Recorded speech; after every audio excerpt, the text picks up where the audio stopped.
Okay, so this guy is super strong. I can Strong feel and like, heavy. I know. Yeah, I man. can feel that weight. I mean, he's wrapping my arms so tight there. And he's heavy, like you said. He He's not is. full grown. So these guys, what do they eat? So, so this is a Burmese python. Burmese python's one of the larger species of pythons that are out there. Not the longest, that would be the reticulated python. Okay. But he's gonna, full grown, this thing's gonna probably right now it's feeding on, if not multiple large rats. It can feed on rabbits as well. Yeah. Mm-hmm. So pretty big food out there. Yeah, okay. And so really cool fact, they don't have jaws like you and I do. So they actually get like a ligament in their mouth and they can open them up just so big to swallow those guys. They can like dislocate their jaws, so they can pretty much anything about the size around that they are, they can actually take down.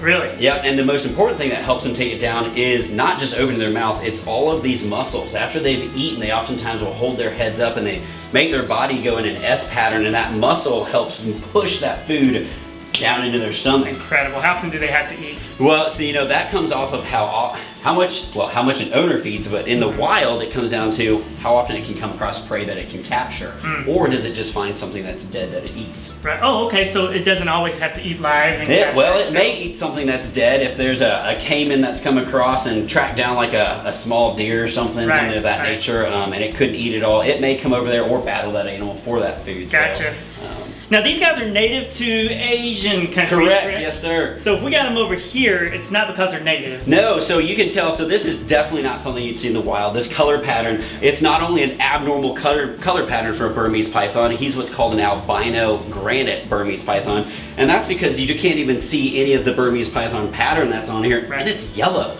Obviously in the wild, this would stick out as a baby as a sore thumb and would be eaten. So this is a captive bred snake for these different color patterns. Gotcha. Now, if we see them out in the wild, it's because somebody just couldn't take care of them. Yeah, so that's one of the biggest problems down in the Florida Everglades. They actually have python hunts nowadays, where there have been a lot of Burmese pythons and other pythons released into an environment where they're the apex predator.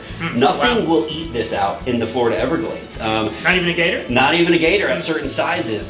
But if this were a female, she can have a clutch of 40 to 60 eggs. Oh my. So you think about that perfect apex predator, an environment where nothing can kill it. As an adult, it will start wreaking havoc in that environment it's not from. Wow, that's incredible. Beautiful, beautiful snake. It is. And I think if we left them alone where they're supposed to be, they'd be doing what they're supposed to do. Yep, or in the hands of the right person who wants to take care of them. Exactly, so important. Definitely.